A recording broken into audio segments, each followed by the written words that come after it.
I am recording right now, and this is a 52-inch wood fan by Winnower, and I got this off Ryan Sipka on trade.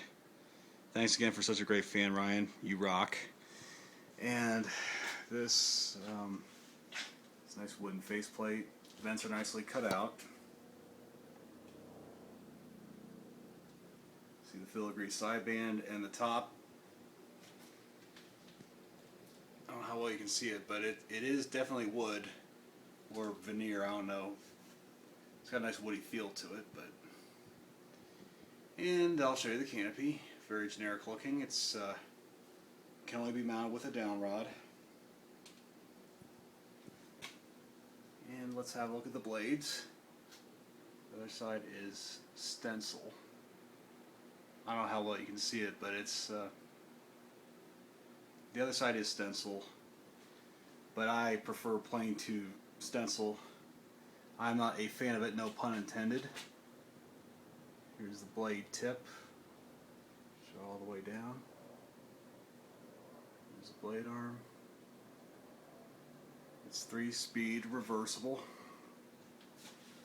And the pulls were something that I added to it. They complement the fan really well.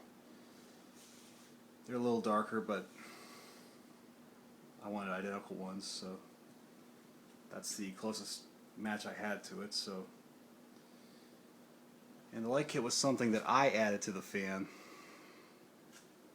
It came originally with a polished brass schoolhouse fitter, but Ryan already removed it because he took it out of a house in Dublin, Ohio. That was like $1 million house, and then the owners wanted the fan changed out to a chandelier. This fan was in their guest bedroom, and imagine a antique brass fan like this with a polished brass schoolhouse like fitter in $1 million house. That looks tacky. And he said the reason why they decided not to go with another ceiling fan is it's, well, mainly because the interior decorators or inferior desecrators are poo-pooing ceiling fans, which just sucks, but I digress.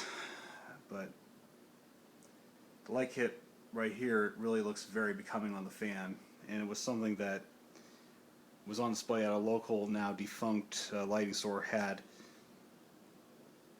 on their ceiling, but not attached to a fan. It was just attached to the wires, but this is the first time it's ever been attached to a ceiling fan. And it had the exact lobes with the ducks on it, or mallard. This is mallard right there. The globes with the birds and a nice. I like this style of globe, by the way. I shall turn the light on for you so you can see it better.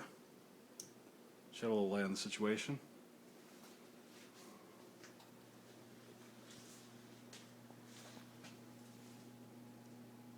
I think we'll turn the light out.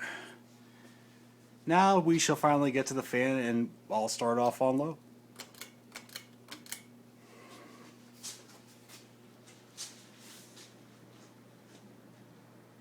Yep, moving. It's got a good load to it.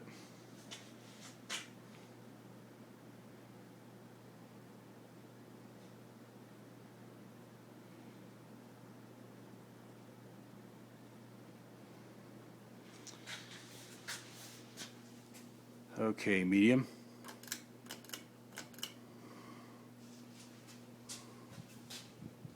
Starting to blow out a little more air.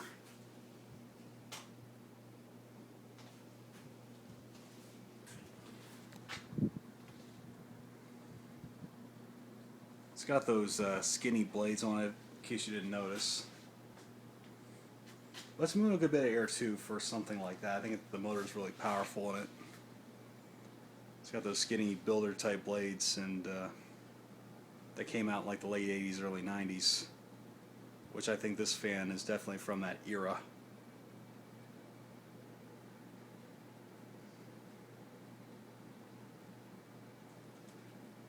It's doing okay on medium, and it will do even better on high.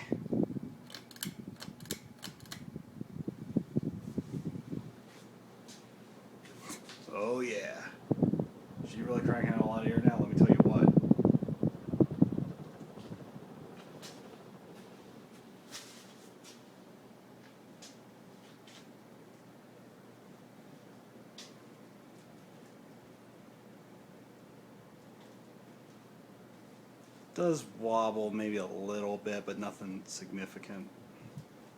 Nothing we need to worry about.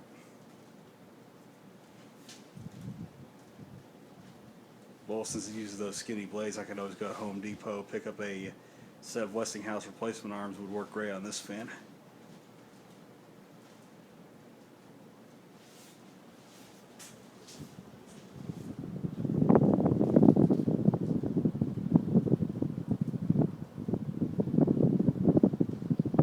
Cranks out a decent amount of air.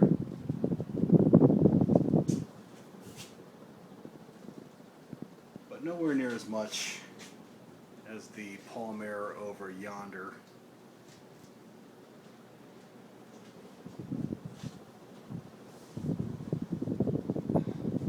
And now we will power down.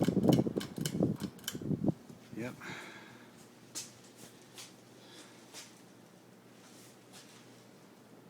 It's got a good spin down time to it.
Okay, folks, that's the end of our show. Thank you for watching. More to come.